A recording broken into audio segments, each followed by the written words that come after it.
Ah, cigarette, hein. Caméraman, ben là vraiment, tu vas pas monnaie. Tu vas pas me faire une leçon. Faire les acquis, n'est le côté à Tiemaï, à chaque fois, cigarette, éviter soit un $1 million. So yo pinga na ko yo so na ko. Makunda ko ko ta unke. Go so ila mo na c'est bien.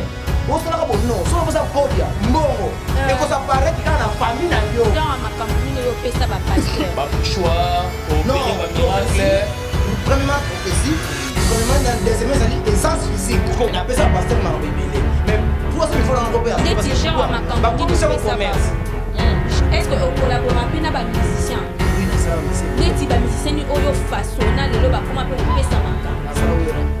Donc yo sala le roi de la forêt. Yo to pesa manga.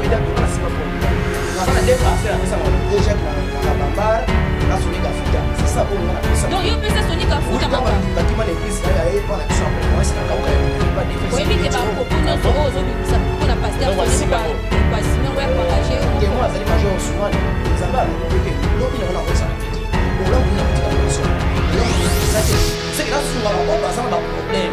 Moi si mon côté là pas de mon côté pour et puis qui a changé de moi si je dois pas moi si ay côté là yo liboko a pas bien dans c'est des spécial chiffon. Toujours de commerce. Papa c'est pas ça pas mal avec la banque.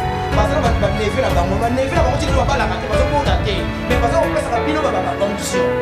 Tout le monde fait on va vérifier. On va vérifier vraiment. Donc le lot pour bien mettre la tête, tu vas voir on a ça pour machine ça. Tout le monde y est mon voilà. Mais comment on dit que on a pour la banque de façon à que cours les gens pour la façon trop bien. Nous sommes des valises ancestrales, nous sommes des gros. Et ça pour la chronique, on peut avoir pour la protection, moi ma femme. Non, la cause la gagne, on va le ça ça va pas.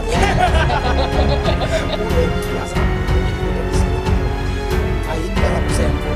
Ali culto, ali glória, ali dominação, ali antir minha biblioteca me vai ver o kufa na bana, eu vou como impuissant. Eu sou que na moça se vou moça da livre ba eu mara moto.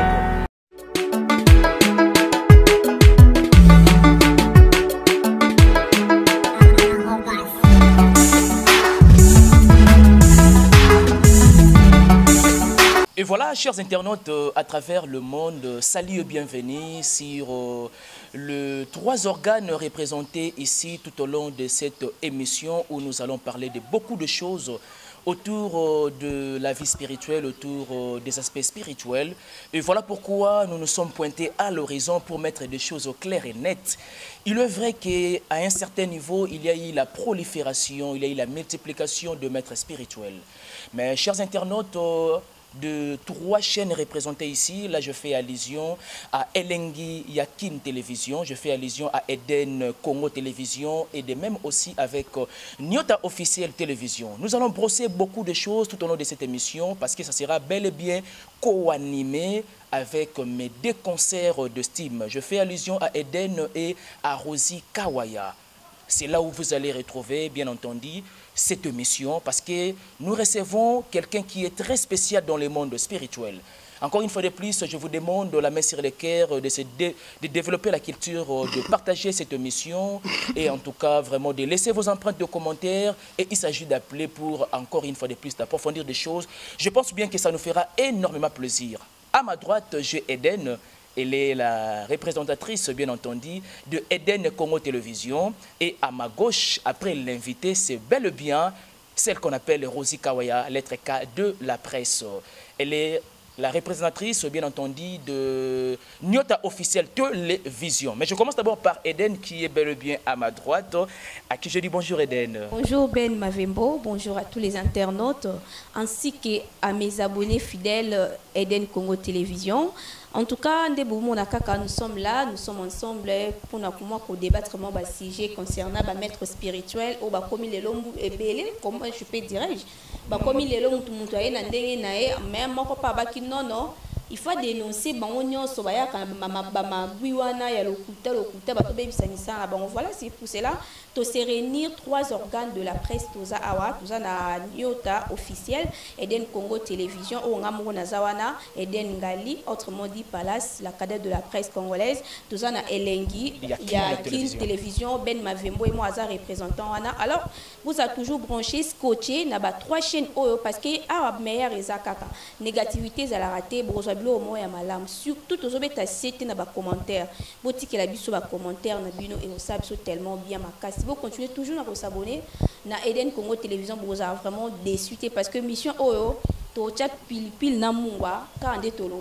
voilà, merci Ben. C'est tellement parfait, Eden. Je pense bien que je vous demande aussi de s'abonner très massivement sur Elengiakin Télévision. Nous apportons une nouvelle touche dans la communication. À ma gauche, après mon invité, là c'est bel et bien, vraiment bien spécifié, c'est RK, Rosie Kawaya. À vous la parole, bonjour. Bonjour Ben Mavembo, bonjour aussi à tout le monde. Au bas vraiment, Libaku ya Kolanda Biso.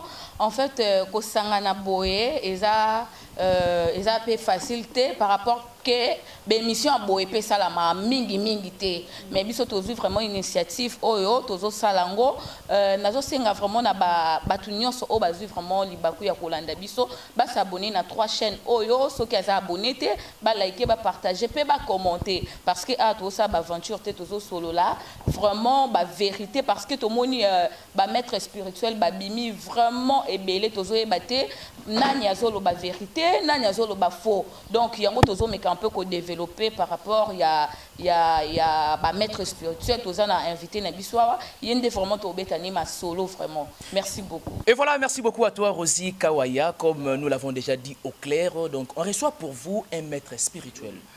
Il est vrai que bah charlatan ba côté belé, il est vrai que bah malfaiteur ba côté belé, mais laissez-moi vous dire que parmi de vrais, non, parmi de faux, il y a toujours de vrais. Ce n'est pas en vain que cette expression française existe.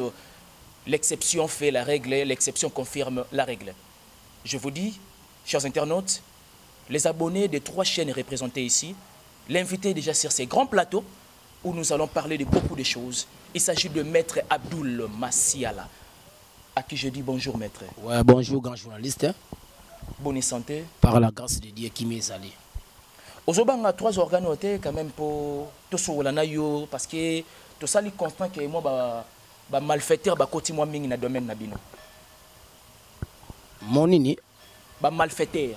Non na ebité fo bandela parce que le roi qui en d'autres te ba miyidi moko boye. Non, beto bana matel beto ça va kombo na fait. Donc biso iba kombo na te to ibikande ko sunga bato forma pardon. C'est-à-dire batu na musala na bino. Oui. Batu oyo ya mabe ba koti. Mais bah, ça lango, baza ba faux alors que ba vrai pe bazali. Ouais, grand journaliste, vraiment merci na 3 chaînes onde boyamenga. On a ko dénoncer mais na ko lobande vérité. Ko dénoncer za ko lobi vérité. Donc na ko loba vérité na ba chaîne tout o bazolanda nga sikoyo. Ndina fandi awa. Ngana na guru du temple. Olanda ngana guru du temple ngana maître Abdoul.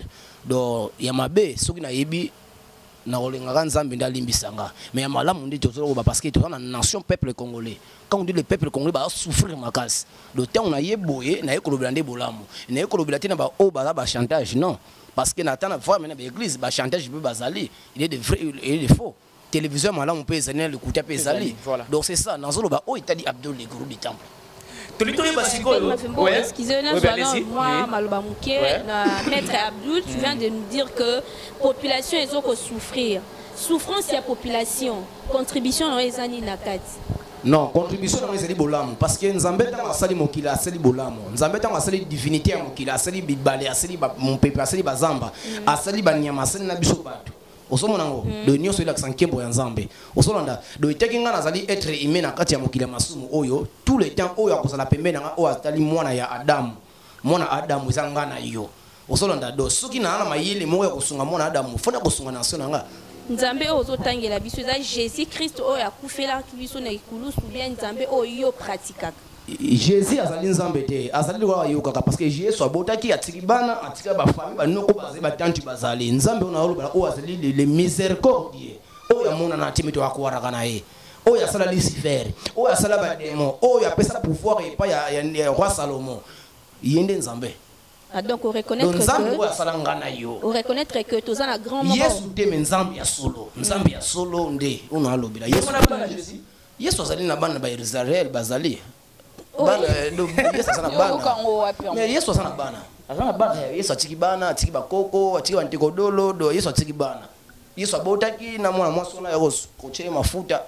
Donc c'est ça abotaki. Donc c'est que mon akiti ba pratika ki ba beti magoda vraiment ensemble na mwasi yango. Oui, parce que yango nde sala ki Yuda yako amutia makasi po ateka ye. Ezaki pona mbongo te. Soki pona mbongo bango ateka Yesu te parce que Yesu azali ko pesa ba mbongo.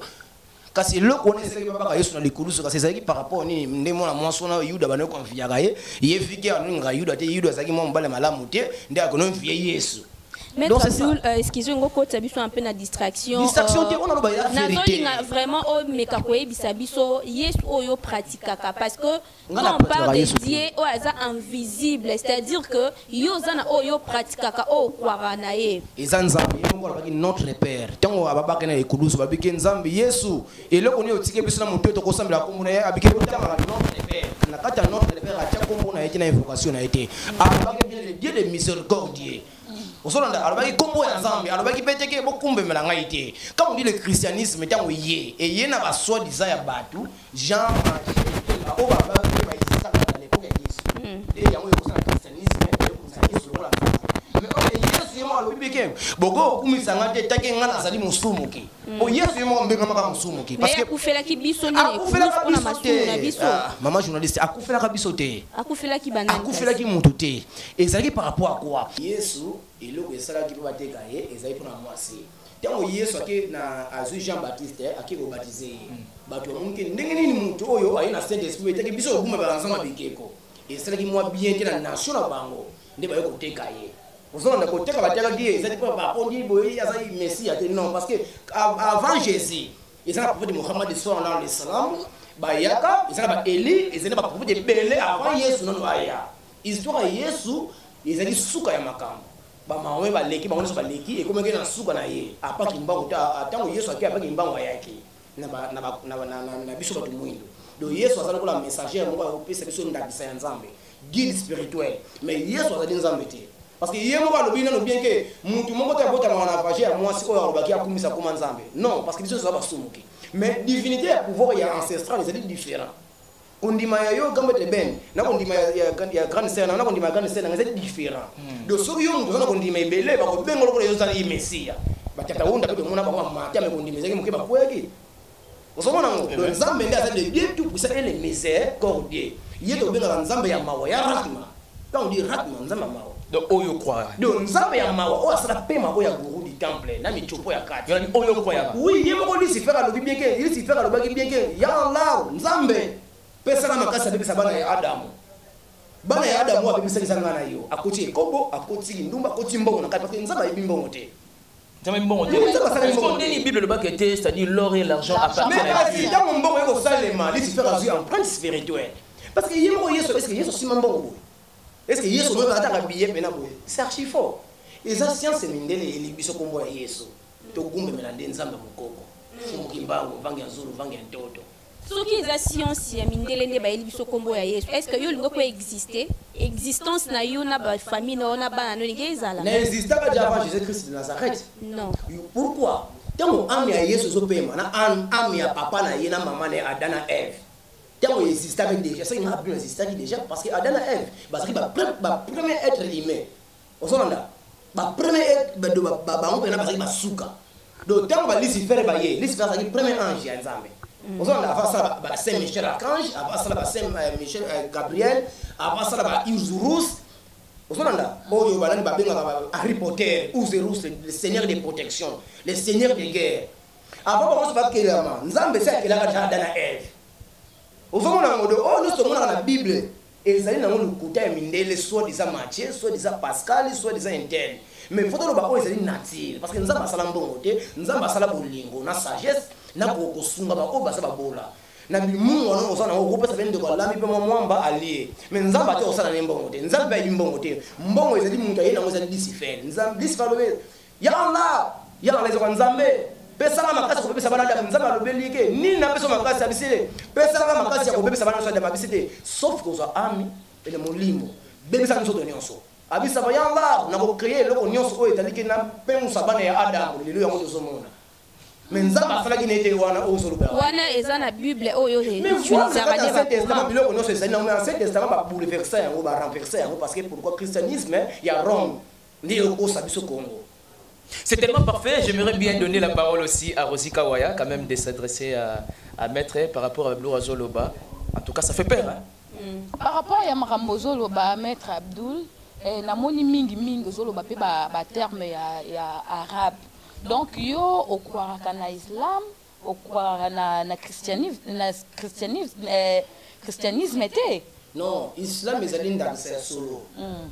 Assalamu alaikum wa rahmatullahi wa barakatuh. Oh nyonso ba uti kofunga Ramadan ba uti kina Ramadan ba uti kutana karami mususu igula ya Prophet Muhammad sallallahu alaihi wasallam na zalimu ndimi ya Allah subhanahu wa ta'ala zan zambe ya solo parce que quand on dit monde arabe moya arabe lokora na kiyombe pungu tulendo mena lingala nzambe pungu tulendo dongana kwa kana zambe ozomona mama journaliste ndena zaboye na yebi ko ngala solo na yebi ke mon kilisa traversé bon dans l'époque de 1998-97 mon kilisa ki toko makasi mon kilisa ki toko makasi mais lelo mon kilisa kuma bolole oh bolaki ki toko par rapport à nini comme pe bolole na raison mutu musoko mona be papa ngo un pasteur ngo un pauvre un malheureux mais so ke pa na ya sambelio ata ozoye malaria mana kafesila bino pe bokomi ebele yo kaka journaliste excusez-moi nazolo ba konga na yebi OK biso za ebele nzamba lobi asali nation nyonso asali biso nyonso kolobati to komebele te nzamba asala je ebele avanga uzonda ya mabeba leka ta muso avanga ya malamba ba leka avanga yi nazoba o ezali ndakisa na ndenge nzamba tinele nga rosi na makambo nyonso lobi wana est-ce que otangela ngo to ezaka connaissance mo boye nzamba chango na kati na bon premièrement nos connaissances batangela ngo te parce que koyeba ABC ezaka ndio to lobaka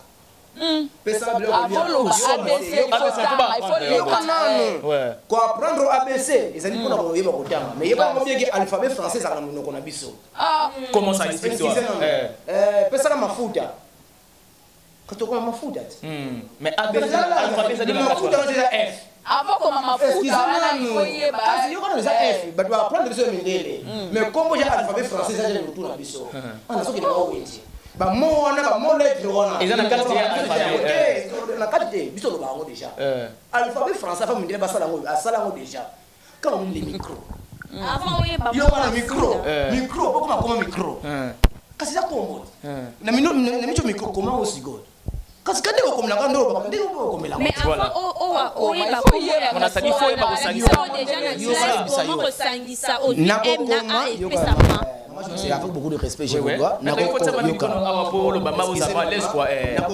ezali boye kokoma ezali ko apprendre nako babota melango za différent nzambe alobaka boye akopeso donc comme mécanicien obani pe ki mécanicien lobi on peut mettre mécanicien avant on apprendre ozolanda do soko apprendre na muté oyebi vraiment mingi vraiment kina mokili mais to bota mangata na sagesse pour fait Muhammad sallallahu alayhi wasallam akena na kata zamba akina kata zamba boye amuni libanga bakanga singa suki ya Muhammad nzamba kijala ya bisiete ya Muhammad na pesio chance na pesio charge ya guider islamique Arabie Saoudite ya Muhammad abike na ko bandene ni parce que otana ko commenter nzamba lobele loba ikra bismi rabbikal pesa kama kasi ya kotanga na intelligence na okanga makambo isa ko babe mo aide mémoire OK ya Muhammad abebe ikra bismi rabbikal abi allahumma ayo beta dua ya Muhammad mo verset coranique kiteli abandi ko iba kotanga mais mutebe kotanga te donc sagesse kotanga eza ba bayeli biso yango mais vrai kotanga ezali na mituna biso parce que mon alphabet de l'orange passé ah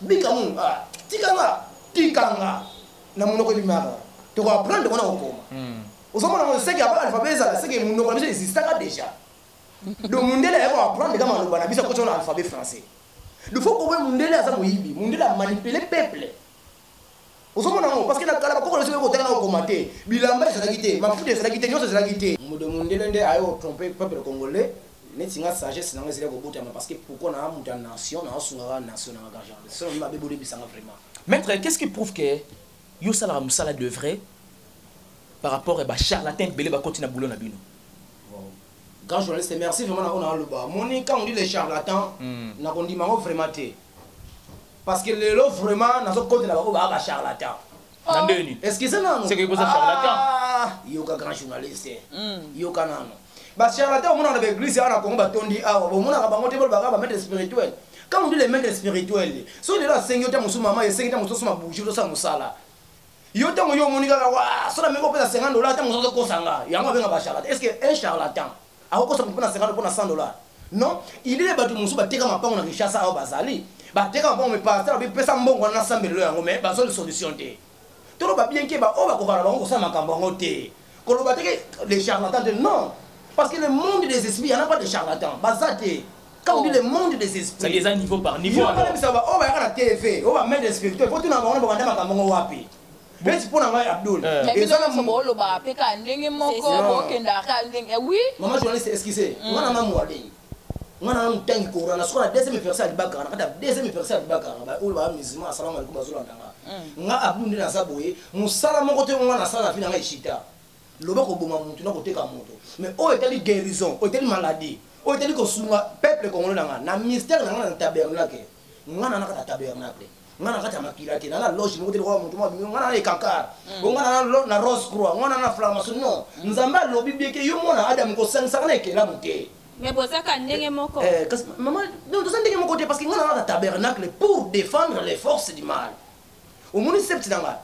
Donc septi nanga nzamba kela ngana septi parce que na sunga ba o ba sa ba bola. Na sunga ba oyo ba na pasi na sunga ba oyo ba zo nyoko bana inconscient na bango mais jamais nga Abdul na zaboye na sela mutu musa simba te le côté parce que so esimite na mystère na ngaka sina ofuna Coran. Mais non,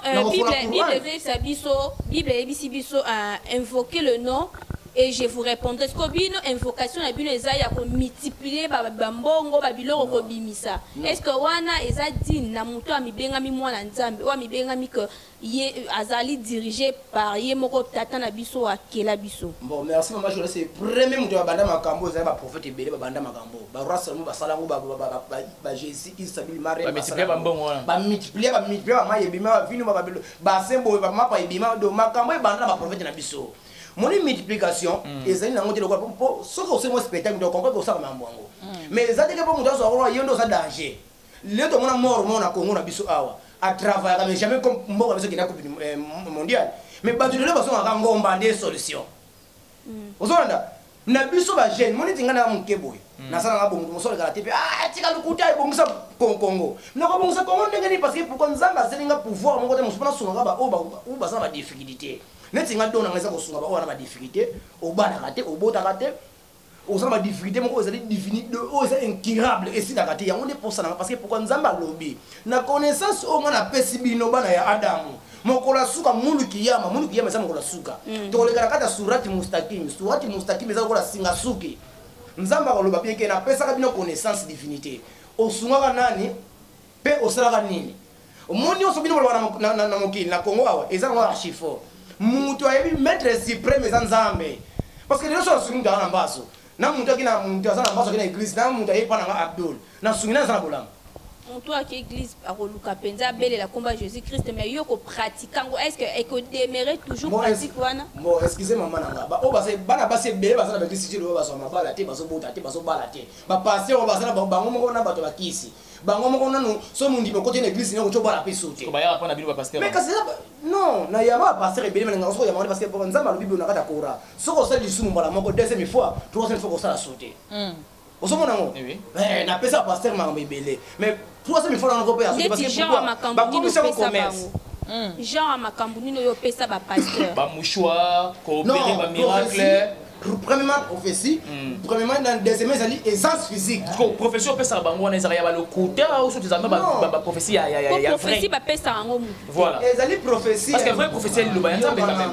Li loba nzambe ezali prophétie. Voilà. Mais mi balé ezali boye. Prophétie ya solo ezali kolinga ndeko na yo. Otelisi ndeko moni zelo zo ke eza boye. Grand journaliste, monde boya minga boye. Voilà. Boya mi mettre makasi. Na ezali soumise pa nzambe ko asalanga na yo. Nzamba lobi bien que na ko multiplier connaissance na bana nyonso ba ko limina connaissance te mais connaissance ya mabe bango ba mona ya malamu mais connaissance obi ba mona ya mabe ya mona ko sala malamu parce que nzamba lobi to sunga na entre biso na biso lelo mo sa so bala te et maman journaliste o so bala te yo mona mo so sa kangisa mbayi na kisi yo ko benga mo sa biso yo mwasi oyebi kende na zabo e mobali na ngamote mosoko na mbongo ebele mobali na ngama kindumba ebele oyebi pa na nga le guru du temple papa na nga Abdul na koma na mbongo ebele mais mwasi azombuya nga na ye na kangelo mabeza eza déjà mabe non eza mabe te deuxième ezali yo motango ezo epa na nga na kangelo mwa mobali na yo c'est que ozana posa mobali na akele libanda te ozana posa mobali na ozala pour le tente pa na yo mais lele komi ke so mo c'est que pas ndo kangela nga mobali e komi ke makesi mais ba délai ba retomber pesa quand on est délai ba sacrifice raté que derrière ça tant oya pa na ba maboma tozomona o akangaki mobali na kisi ay moi mobali na découvrir ngo et puis aller grand journaliste parce qu'il y a nzambe umbela bon maman journaliste donc na osenga bino to sala mo ba intelo omundi na luba boye nga na tabernacle omundi soki bo wala ba gère ba tumo ta musubo yamba bango ba tubabe ba science occulte mo mabe nga na saka na divinité ya bonzambe parce que nzambe alobi bieke lobi na ko sala pété bo la muni na kotika na nation nga bo la muni na kotika ezate c'est que na sunga ba o bazana ba problème na nzambe te mais na ko sengela bango bolamu et te doza ba être aimé et ana mwasi moko te la mbali moko te oyo ayebiki akushana nzoto mwasi nzoto abimana mwasi aye kotiela yo liboko abaki ata na scène d'esprit c'est archi faux toujours le commerce toujours commerce ba pasteur basala ba maleki na bango basala ba neve na bango ma neve na bango tilo ba balaka te baso bota te mais basala opesa ka bino ba onction tout le bako ya na tout la vérité vraiment maître j'aimerais bien qu'avant de passer parole par ya Rosika Waya et le ko simbi ezo représenter nini même chose au banque ça bato bolanda bato ezali livre Shamshi Marouf parce que na kola ka sande menga mona bi livre nini Shamshi Marouf et ngela kisani on est en arabe latin to nini eza mo arabe mais il y a livre Shamshi Marouf eza livre ya ba ange eza livre oyo ba ange ba drone bango o ba réclamer ka tango nzamba zo sala mokili akisa Lucifer na se parce que c'est Michel ba bibe ya là yo ndenge nini Lucifer azali mwana biso za ba ange na yo mais ndenge nini komiko pese ma pouvoir Lucifer ba bibe ke mwana za mona tata liboso mais na kopengo saka bana Adam mokola suko na wanga na kabango mungu yema Lucifer wanga na ako wanga na wallahi watu wasubata anga ako wanga na c'est Michel Kanja ayeko tinda message na ye bo sambela ngai bosambela kombo ya nzambe na ba version on a pesi bino zaka caché ya mona kata chef de la république ata komina kitu wana ata binga passer ba sambela ye akozaka na papa spirituel la ye o asani akoba te na kata mokili maso parce que mokili maso mo za Lucifer. C'est tellement parfait. Rosika Waya, vous avez la parole quand même, une question pour essayer de passer sur la parole. Maître Abdul tokomi ko mona bande ko ba maître ba komi ko pratiquer ba porte-monnaie magique na ba mouchoir magique mais quand on peut ko expliquer biso c'est quoi porte-monnaie magique, ni pe eza mouchoir magique. Maman Rosine, porte-monnaie magique, ça n'existe pas. Ce qui est là, bozo le mettre la télévision, parce qu'on a appelé ça de porte-monnaie magique, ça n'existe pas. Tout le monde est mort à ça. Faut tout le monde monter. Mais la Sakabiso en plein mais non, la Kisayo, ils ont déjà triqué. Quand on est triqué, à ce j'ai spectacle, on a gagné. Le temps qu'on a la télévision, la Kisibino Yango. À combien on porte-monnaie magique, parce que quand on dit les maîtres, on a Sony et Choyomo. Mwana mwana ya président Sony et Chomo que tu me réponds avec mon maître spirituel. Alors, il est le maître mon sous à moins $100 à boété. Il est le maître mon sous à la TV à mon grand maître à boyer pas la TV à banni ça ma guina yi. Il est le pasteur pour soumettre mon arabe et à sa pasteur mais avec cette église n'a que tu n'es pas ça ni ba me dit pas comme belé maman aussi.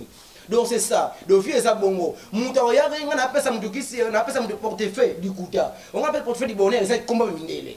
Et ça combo au total on a film Harry Potter. Portefeuille magique. Mais na Congo ba bien que o ya kolinga ko na mbongo ebele façon na kinkulu. Kinkulu ça ko la foko san kodia ou so di valise ancestrale ou so di ko san kodia.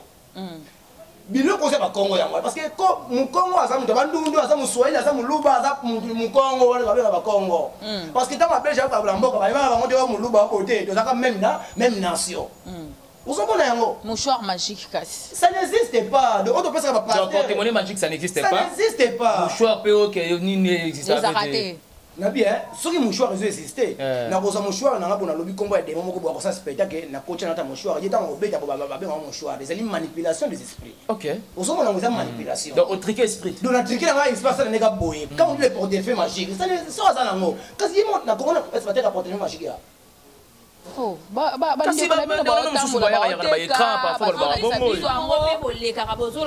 tozana bapasteur oyo topesa bango bamouchoir magique wana mpona non naza na deux pasteur napesama vjak na kabambar na Sonic Afuta c'est ça oyo nga napesa donc yo pesa Sonic Afuta makamba ndimbakima na église na yaye pa na biso na préférence na kauka na pas défait oyebi ke bapropos nyonso oyo ozobimisa mpona pasteur Sonic kwa simengo ya koengage yo moko témoin azali major Ousmane. mais donc pasteur Sonic yo moko mopesa mon témoin azali major Ousmane à force na aval ya Kishasa za témoin. mais pourquoi faire komba kombo parce que c'est même le meilleur ya robimisa ba makambo ya après retourner sur mona Sonic echomo papa na ngaba ndeko sunga batu na tongo.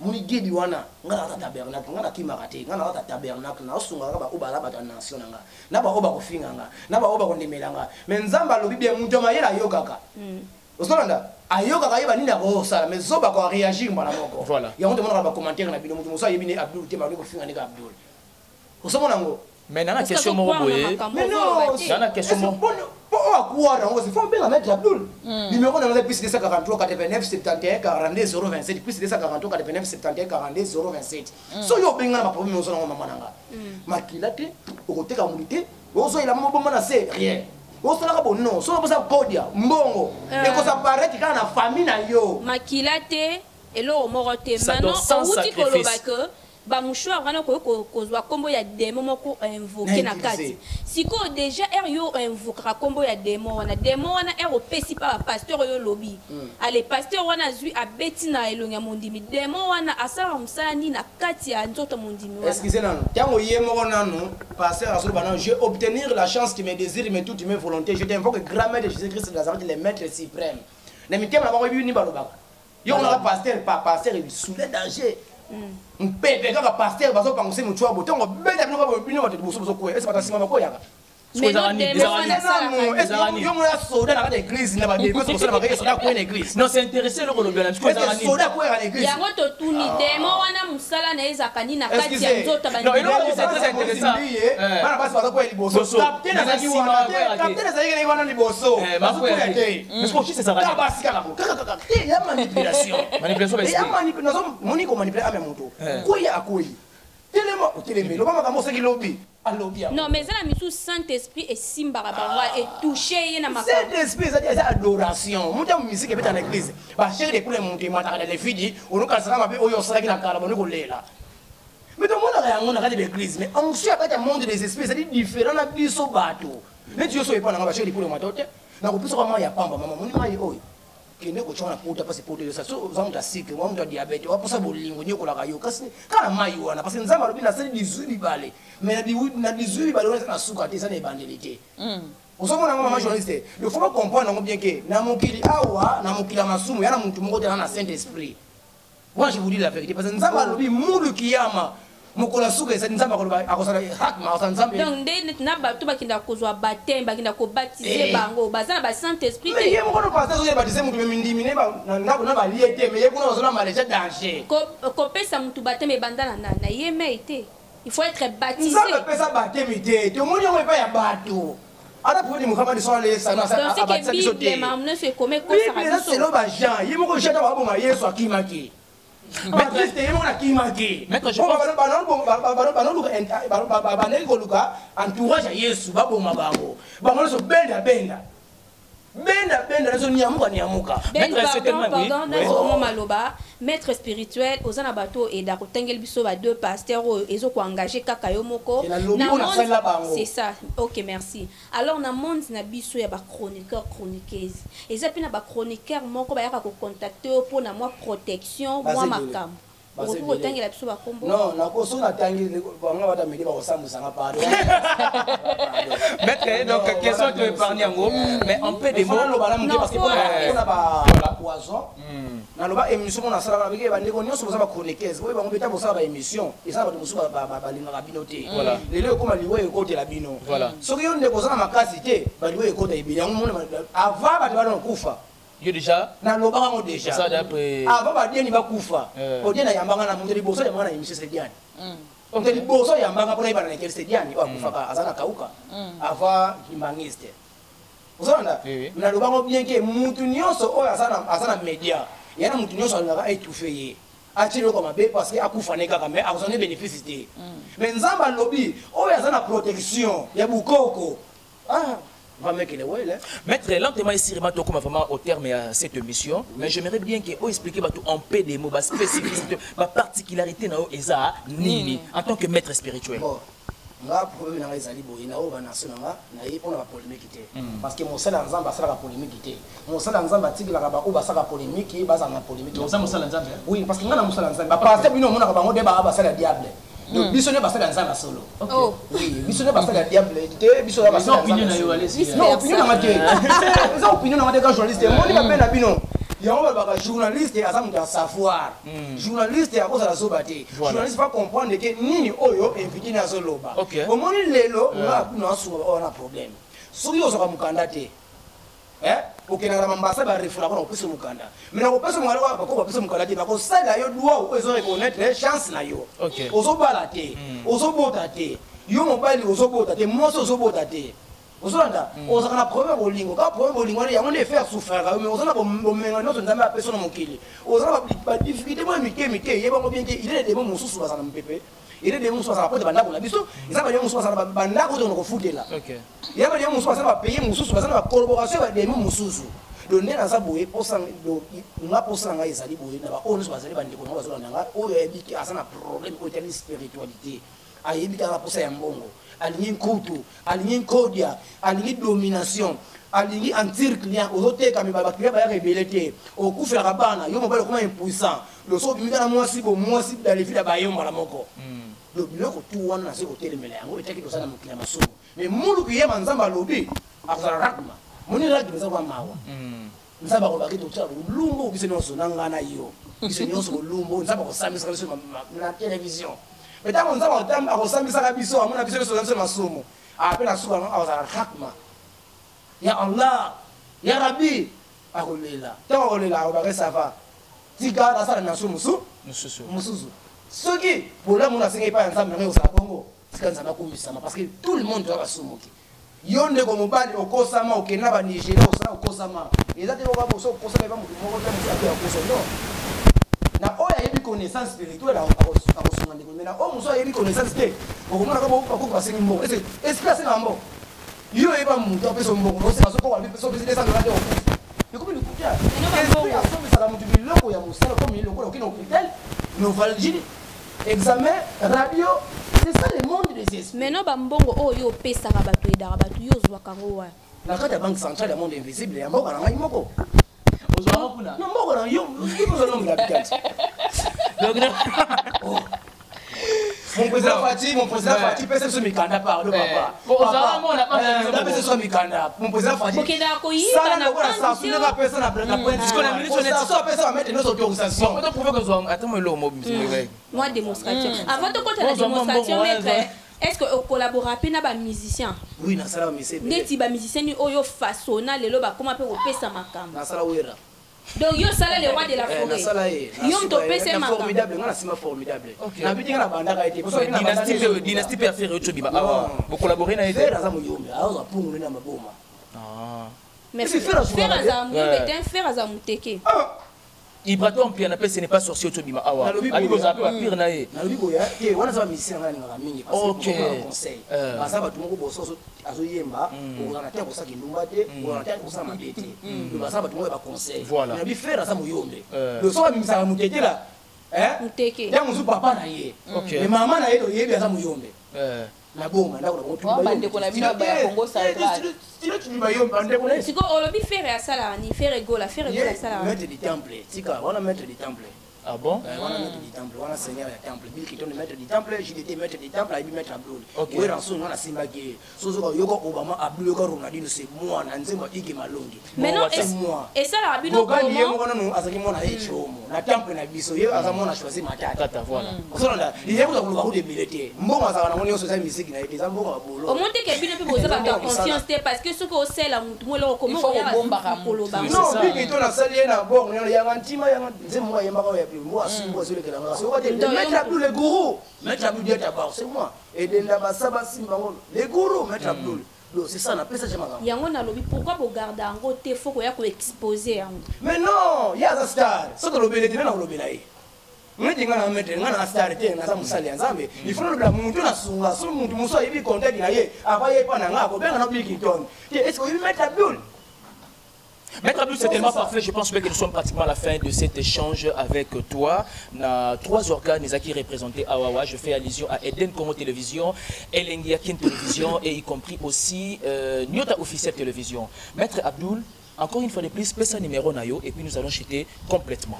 Le numéro nayo c'est plus 243 89 71 42 027 plus 243 89 71 42 027 tu vois les numéros dans WhatsApp na bandele ya suka plus 243 89 71 42 027 plus 243 89 71 42 027 nous union so ebika na ba difficulté à la tabernacle a biso condition te makila te olingi mbongo olingi richesse olingi makamune ke liboso okufela bana bande kona famille bazo lia bande kona famille bozo papa sa makamzo utade oya na kati divinité sacrée parce que quand on dit divinité sacrée c'est le tabernacle oyone ko ngoma na mettre gagner danger ozo ko na gagner danger o nga muta Rose Croix o nga muta udi Brazzaville non na kati Brazzaville bazana enseignement na bango donga donga eswa ka batu na puissance bibale et tu vas force na na monde ya puissance maika urumoyo. Merci beaucoup de votre attention soutenue particulière. Merci beaucoup de s'abonner très massivement dans 3 organes représentés ici. Merci beaucoup de laisser vos commentaires. Merci beaucoup de liker, de suggérer et de critiquer quand bien même il s'agit. Maître Ngo Sassoni. Non, maître, il faut faire pratique. Parce qu'il y a des porte-monnaie, pouvoir na eux la maille. Voilà. Vous avez pouvoir les en maille. Non, on pouvoir na la maille. On pouvoir na la maille. Donc ce qui tous ont moi. Non, de fond na boy. Non, ils ont monté, monté ni. Comment la bobimi si le biso misato awa na verre. On a ça là on. Ah, on a ça là on. c'est pour la sabadogateur ça puissant. Mais non maître pratique on c'est la biso ça pratique. Ah, on a banque. OK, ko zo bon on a ba. La banque centrale. Ah, cigarette, hein. On a banque. Caméraman benda vraiment tu vas pas monnaie. Tu bouges na pas ma photo que nous avons la banque. Qui ne le côté à mai azo chasko cigarette to éviter so ngabi inception $1000. Non, ils ont $1000 parce que pour qu'on en mettre enseignement. Holanda, on a mettre ancien, il y a enseignement Holanda. Aux années. Shimbo ya. Et ça ni. Et quand tu as mai et ça ni. Et c'est mouillé. Ok. Kateta imebrika. Kateta imebrika. Ah, maître Abdul. Oh, on a dit la banque. On la banque. Non, il y a mon qui parce que son musique sans siko, il y a pas ça qui a on a des fois là. Bon, on ça siko ya mai, il on des fois. Maître olinga qui on a 4 cigarettes c'est. Mais la boque cigarette mususu te maman on olinga. Maman lingo les personnes ngano to moni cigarette za ina bongo. C'est connaît ça. Maître le so yo kufi okende wa. C'est l'autre. Tu futa ngona masanga batuna. Maître le so qui yo kufi okende wa question na masuka. C'est tellement pas. Lola. Yo so kufi okende. Yo ndo bota kate oyipa na ngana bodisio. Ozo musalate. Bande na pesio. Ote mususu musicien famille la pauvre na commission. Le on a commission baba kintoshi. Ndina komisa ba faire gola na nene patu non kasi mangoni manzanzu de nzembo na biso epesa ye makabo epesa ba millions de filles c'est mettre Abdul do na sala ngoto parce que mukongo ba mingi te beto bana matete ba mingi fe vrai pour pesa matanga bino ba mettre Congo central pour pesa biloko na parce que il est minute il est temps yo mona manzango yo so biloko na parce que bo sans réputation un vrai Congo central c'est matadi avec boma madu dansione. Donc, on a fait bino, on a évacué pour ça dans l'émission, pardon. On a vraiment voulu mais on a une multiplication, dans ça, on a un code en couteau, domination, chance partout, peut-être un peu bien. Bah là, la yote, bah c'est pour la guana, yoka, va sur un bon. Mais bon, ça, nini? On a fait. Ah, même n'a pas l'anglais, les gâtés. Ah, yo ngana pesa ngambo na ngake ngala la te. Yo pesa ngelo côté. Na ko pesa dans ça. On a ben ma vemba ba voisin ngate. Merci beaucoup maître d'avoir répondu à notre invitation. On se retrouve prochainement. C'était tellement un plaisir partagé de recevoir ces maîtres qui se fait appeler les gourous du temple. On se retrouve prochainement. Bye bye.